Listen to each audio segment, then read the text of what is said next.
I just found the easiest beat making software I've ever seen. Ever. So if you're an artist or if you're a beginning beat maker, I recommend you start off with this software. All right, let's jump into this. I just downloaded this today, Serato Studio, right? I'm not familiar with it. There's only one interface, like there's one window. So check this out. The main thing that sticks out to me is I'm always teaching people how to make music. The biggest issue that I come across with every beginning beat makers, they don't know music theory and they don't know how to keep things in key. Okay, they don't know major and minor and the scales or whatnot, or what have you. This keeps you in key. So when I went to my guitar patch, everything is self-explanatory. I go to Serato, what was it? Okay, instruments. We know what instruments are. I went to a guitar, right? So there was one rhythm guitar.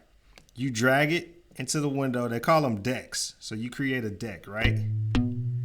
And up here you see D major. You see this? Let me show you on the screen. It says playing. I'm super excited about this because it's so simple. All right, when playing key is turned off, this is a normal keyboard, right? You can play wrong notes, but if I click play in key, you can't play any wrong notes. I mean, according to music theory, like all of your notes are in the music scale. Then you go a step further and hit this auto chord button. Then you come up with something.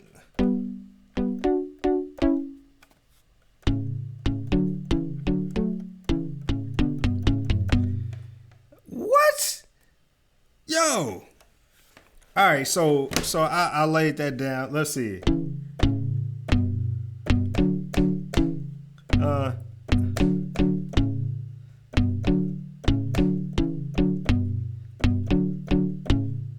All right, recording.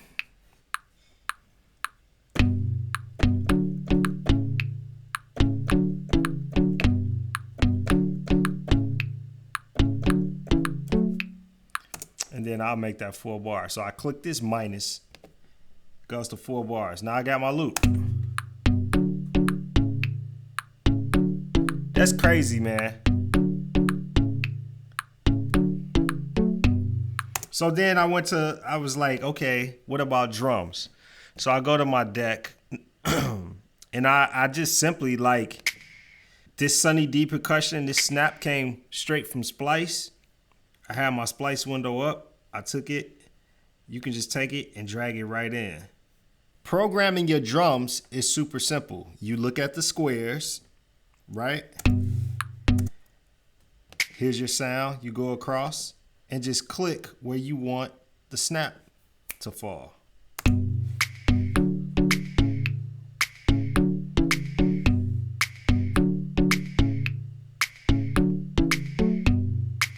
Super simple, man.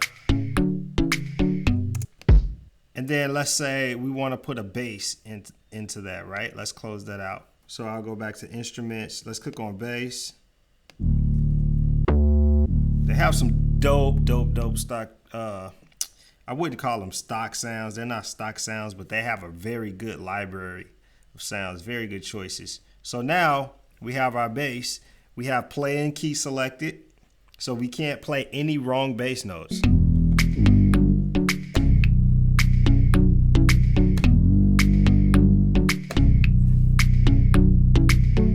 And you can bring in your own VST. So if I want to bring in heat up 3, drag it, same process.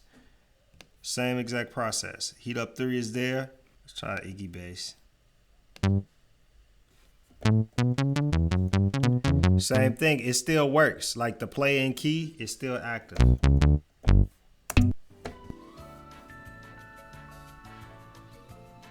Yes, I want to recover that. So it crashed and it recovered what I was working on.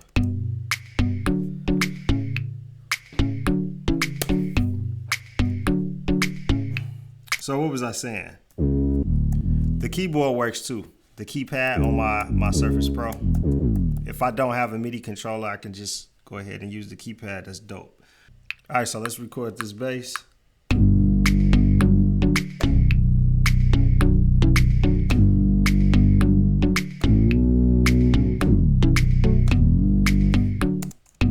So if we want a kick drum pattern.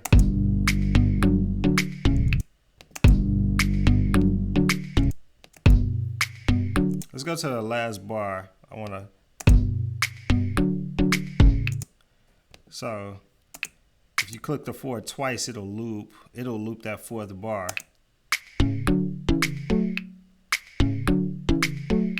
So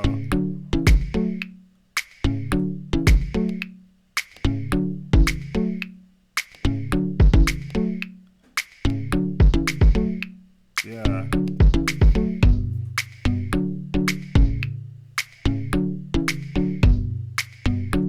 And then I was messing around with the audio samples, and then there's a lot of diamonds.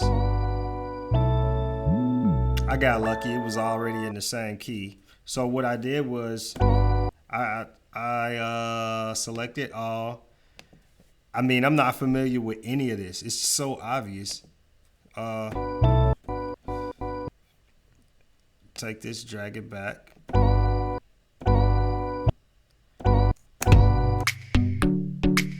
And then I took the filtered out the lows.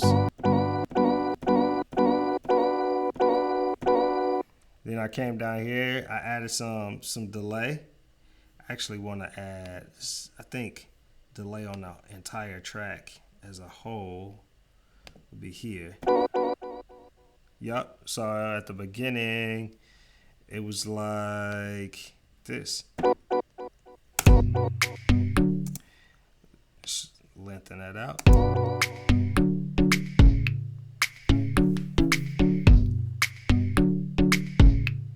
Comes around again. So it's real simple, man. If you want to get into making beats, get Serato Studio first. I will still be using Ableton Live as my main thing, but I think on the go, like to just take this Surface Pro, and as this interface is so freaking easy, man, like you gotta try it. You gotta try it. Anyway, see you in the next video. If you haven't subscribed, subscribe to your boy's channel, CP the Creator from cpthecreator.com. Signing out. Woo! Serato.